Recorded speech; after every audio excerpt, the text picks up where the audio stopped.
Good morning, students. So we're talking about this, right? This physical characteristics or chemical characteristics, right?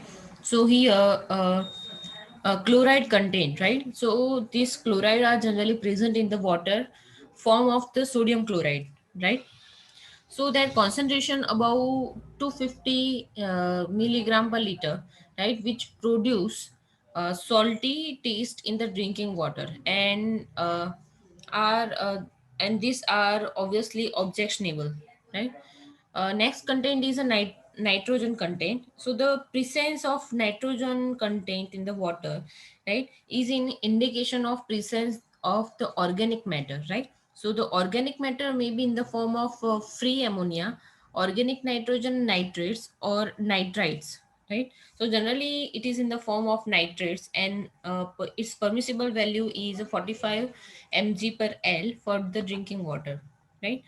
So the amount of nitrates percentage in the water is determining by adding sulfonic acid, uh, right, which gives a red color, right. So the color formed is compared with the standard color solution to determine its value in mg per L, right.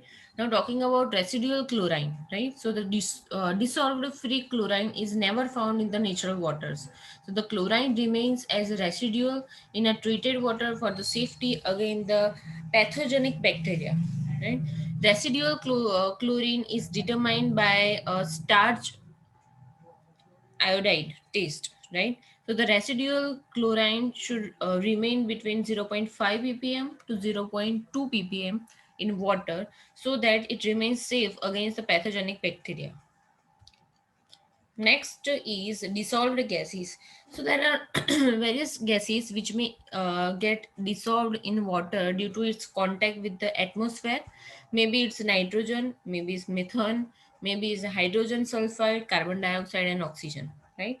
So nitrogen gas is so important. Methane gas gives explosive tendency to the water. Hydrogen sulfide hydrogen sulfide gas may give bad taste and odor to the water. But presence of carbon dioxide gas indicates biological activity, so it may cause corrosion and may impart bad taste and odor. Oxygen is generally absorbed by water from the atmosphere, so its saturation level mainly depends on the temperature of the water of potable water, right? DO is generally above 5 mg per L. So the presence of oxygen in water is necessary to keep it fresh and sparkling. However, more quantity of oxygen may cause corrosion to the pipe material. Next characteristics is a bacteriological characteristics. So the examination of water for the presence of bacteria is very important and essential, right? So the bacteria are may very small organism, and it is not possible to delete them even by a microscope, right. So they are detected by circumstantial uh, evidences or chemical reactions. So there are two standard bacteriological tests for the bacteriological examination of water. First one is a total count or agar plate count test, and second is B. coli test, right. So here we're talking about most probable number, which is known as a MPN, right. So okay.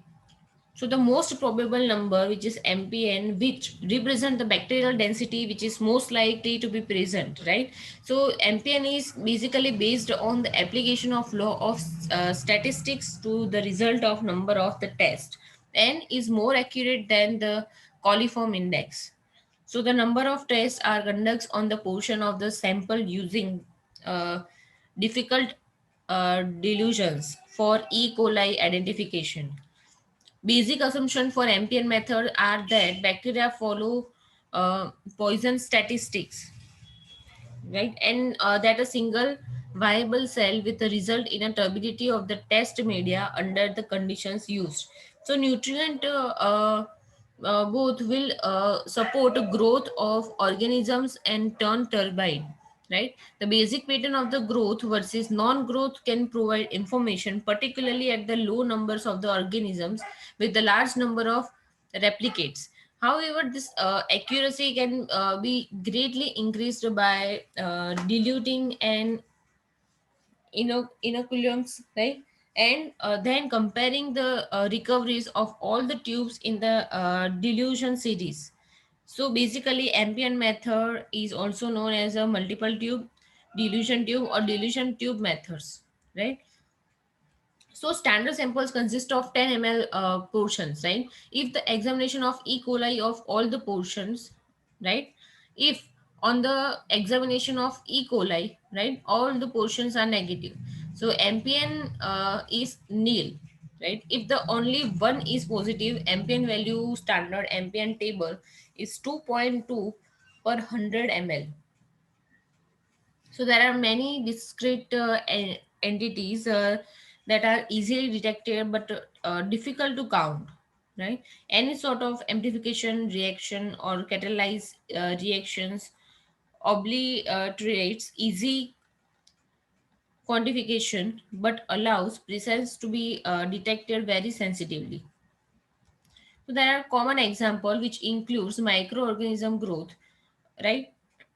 Enzyme actions or catalytic chemistry, right? So the this method involves taking the original solution or sample and subdividing in by orders of magnitude and accessing presence or absence in the multiple subdivisions.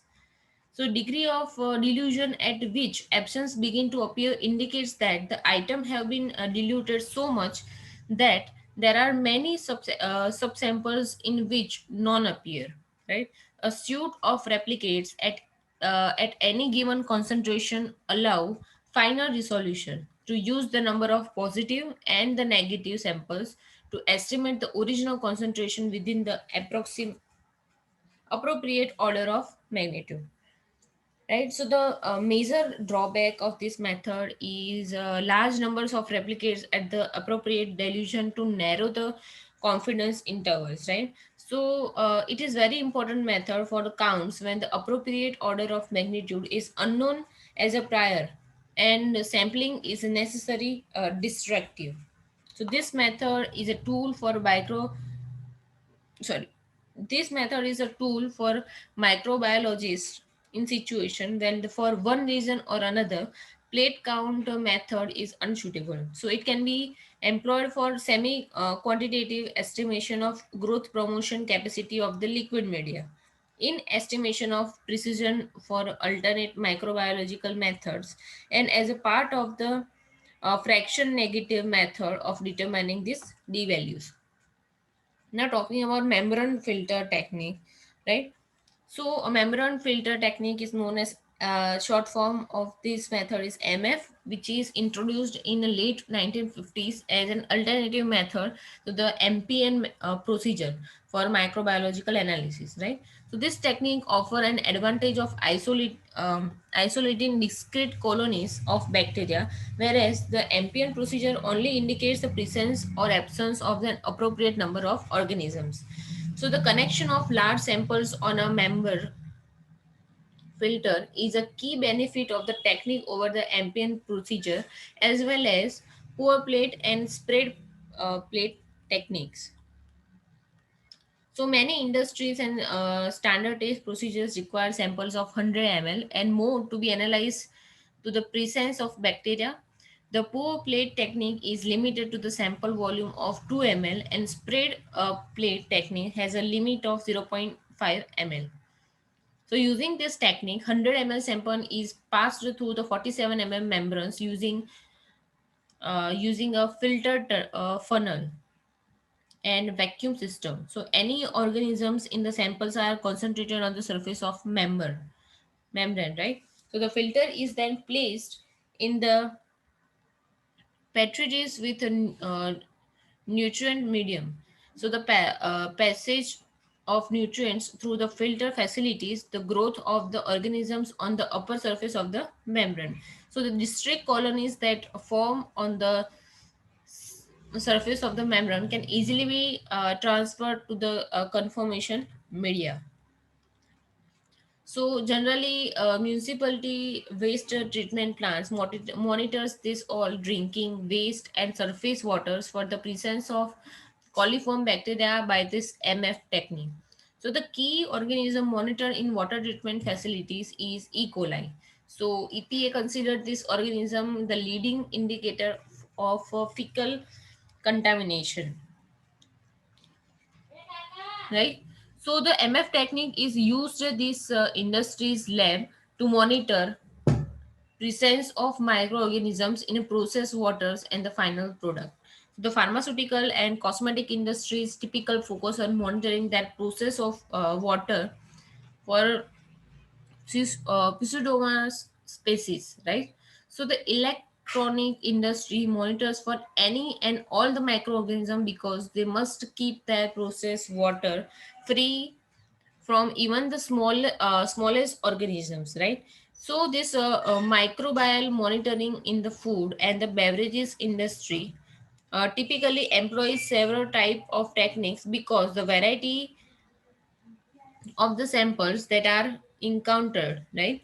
So the beverage samples can typically be monitored for microorganisms by the MF technique, but when solid samples cannot liquefied, alternative methods should be used, right? So this MF technique is an effective accepted technique for testing fluid samples for the microbiological contamination, and it involves less preparation than many conve- uh, conventional methods, right? And is one of the few methods that will allow the isolation and enumeration of microorganisms. So this technique also provide presence or absence information within the 24 hours. Now, talking about drinking water quality standards. So, the objective of water works management is to ensure that the water supplied is free from pathogenic organism, clear, palatable, and free from undesirable taste and odor.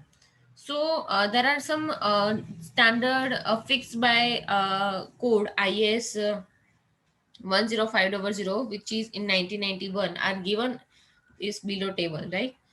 So based on characteristics, there are different desirable limits here, right? So for the durability is limit is 5, for color is a 5, odor is unobjectionable, taste is agreeable, pH value is between 6.5 to 8.5, total hardness is 300 mg per L, iron is zero point 0.3 mg per L, chloride is 250 mg per L, residual free chlorine zero point 0.2 mg per L, dissolved solid 500 mg per L, calcium 75, magnesium 30, copper 0.05, magnesium 0.1, sulfate 200, nitrate 45, fluoride 1, right? Mercury 0.001, uh, cadmium is equal to 0.01, selenium is equal to 0.01. So there are lots of characteristics given, and respect to that characteristics, there are some desirable limit is also given, right? So WHO has given a guideline for values of microorganisms and the chemicals in the drinking water, right?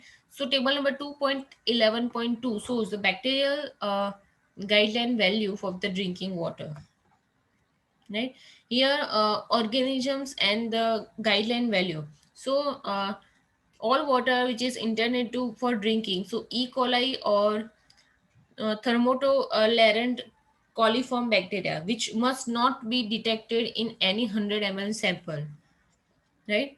Second is treated water entering the distribution system. First is E. coli or this E. coli bacteria, right, which must not be detected in any 100 ml sample, and total coliform bacteria must not be detected in any 100 ml sample.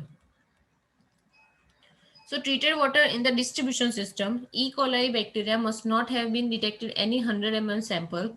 Total coliform bacteria must not be detected in any 100 ml sample. Right. So we stop our lecture here. If you have any confusion, right, so contact me.